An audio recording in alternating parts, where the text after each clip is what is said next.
Praise the Lord. Hallelujah. പ്രിയ സഹോദരങ്ങളെ, നിങ്ങൾ അച്ഛന് വേണ്ടി പ്രത്യേകം പ്രാർത്ഥിക്കുന്ന കഴിഞ്ഞ ദിവസം പറഞ്ഞു, അച്ഛൻ ഈ ഹോറബ് മിനിസ്ട്രി എന്നുള്ള ആ ഒരു ശുശ്രൂഷയ്ക്ക് വേണ്ടി, ആ ഒരു മിനിസ്ട്രിക്ക് വേണ്ടി, ആ ഒരു കൂട്ടായ്മയ്ക്ക് വേണ്ടി ഞങ്ങൾ എല്ലാ ദിവസവും ഈ വീഡിയോ കാണുമ്പോഴൊക്കെ ഞങ്ങൾ പ്രാർത്ഥിക്കാറുണ്ട്. ഞങ്ങൾക്കറിയാം, അവർ പറയുകയാണ്, ഞങ്ങൾക്കറിയാം അച്ഛൻ തന്നെയൊന്നല്ല, അച്ഛന് വീഡിയോ എടുക്കുന്നേ ഉള്ളൂ, ബാക്കിയുള്ള എഡിറ്റിങ്ങും അതിൻ്റെ പ്രൂഫ് റീഡിങ്ങും ഒക്കെ പുറകിൽ അച്ഛൻ്റെ ഒരു ടീമുണ്ടെന്ന് അറിയാം. അവർക്ക് വേണ്ടിയൊക്കെ ഞങ്ങൾ പ്രാർത്ഥിക്കുന്നുണ്ട്. അവരോടൊക്കെ പ്രത്യേക അന്വേഷണം പറയണമെന്നൊക്കെ അച്ഛനോട് പറഞ്ഞ് ഇങ്ങനെ സംസാരിച്ചിരുന്നു. ഞാൻ നിങ്ങളതൊക്കെ മനസ്സിലാക്കുന്നതിനെ ഓർത്ത് ഇതിൽ ഏറ്റവും എളുപ്പമുള്ളത് അച്ഛൻ്റെ പണിയാണ്. ഞാൻ വെറുതെ ഒരു 2-3 മിനിറ്റ് വചനം ഒന്ന് പ്രാർത്ഥിച്ച് പറഞ്ഞാൽ മതി.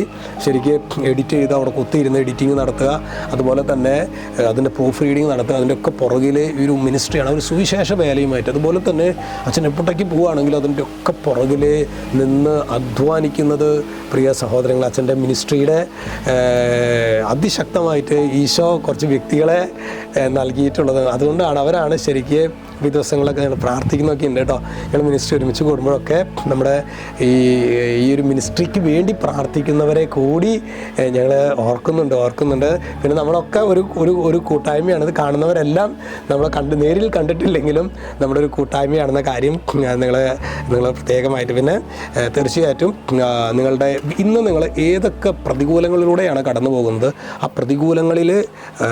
ആ പ്രതികൂലത്തെ അതിജീവിക്കാനായിട്ടുള്ളൊരു കൃപ ഈശോ നമുക്ക് തരട്ടെ എന്ന് പ്രത്യേകമായിട്ട് പ്രാർത്ഥിക്കും. ഹല്ലേലൂയ. ഇന്ന് നാം ധ്യാനിക്കുന്നത് സങ്കീർത്തന പുസ്തകം 42:11. എൻ്റെ ആത്മാവേ, നീ എന്തിനു വിഷാദിക്കുന്നു, നീ എന്തിനു നെടുവീർപ്പെടുന്നു, ദൈവത്തിൽ പ്രത്യാശ വയ്ക്കുക.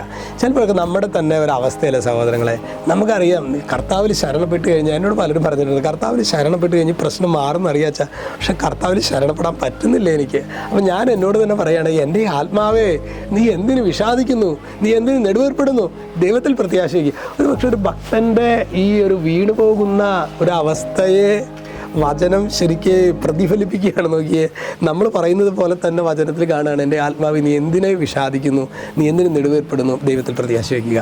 നമ്മുടെ വിഷാദത്തിന്, നമ്മുടെ നെടുവീർപ്പിന് നമുക്ക് പല കാരണങ്ങളും ഉണ്ടാകാം. ഞാനിപ്പോഴും ഓർക്കുന്നുണ്ട്, അച്ഛൻ്റെ അടുക്കിലേക്ക് ഒരു വിഷാദ രോഗം ബാധിച്ചു. വളരെ സ്മാർട്ടായിരുന്നു, പക്ഷേ ഒരു പ്രത്യേക പ്രതികൂലത്തിലും എതിർപ്പും അതിശക്തമായിട്ടൊക്കെ വന്ന് വിഷാദ രോഗം ബാധിച്ച് മെഡിസിനൊക്കെ എടുക്കുന്ന ഒരു വ്യക്തി അച്ഛൻ്റെ അടുക്കിലേക്ക് വന്നത് ഞാനെപ്പോഴും ഓർക്കുന്നുണ്ട്. അദ്ദേഹം പറഞ്ഞത് ഞാനെപ്പോഴും, അച്ഛാ ഞാനിങ്ങനെ മെഡിസിൻ എടുക്കണമെന്നോ ഈ രോഗം ഇതൊന്നും ആർക്കും അറിയില്ല അച്ഛാ, പക്ഷെ എനിക്ക് പണ്ടൊക്കെ ഞാൻ ഭയങ്കരമായിട്ട് ഞാൻ റെസിസ്റ്റ് ചെയ്യുമായിരുന്നു, പക്ഷെ എനിക്ക് പറ്റാത്ത വിധത്തിൽ ഞാൻ തളർന്നു പോയി, എന്നെ ആരും മനസ്സിലാക്കുന്നില്ല അച്ഛാ എന്നൊക്കെ പറഞ്ഞത് ഞാൻ ഓർക്കുന്നുണ്ട്.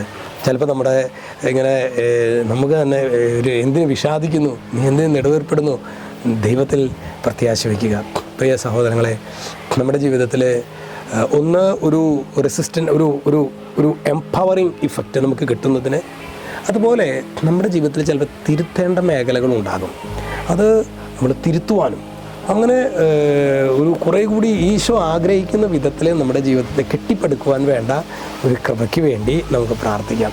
അപ്പോൾ എൻ്റെ ആത്മാവെ, നീ എന്തിനു വിഷാദിക്കുന്നു, നീ എന്തിനു നെടുവേർപ്പെടുന്നു. അപ്പോൾ വിഷാദത്തിനും നെടുവീർപ്പിനും നമ്മളുടെ കയ്യിലിരിപ്പിൽ എന്തെങ്കിലും പ്രശ്നമുണ്ടെങ്കിൽ ഈശോയോട് പറയണം, ഈശോയെ എനിക്ക് കുറേ കൂടി ഒന്ന് മാറാനുള്ള, എൻ്റെ ജീവിതത്തിൽ നിന്ന് മാറ്റാനുള്ള കൃപ നൽകണമേ.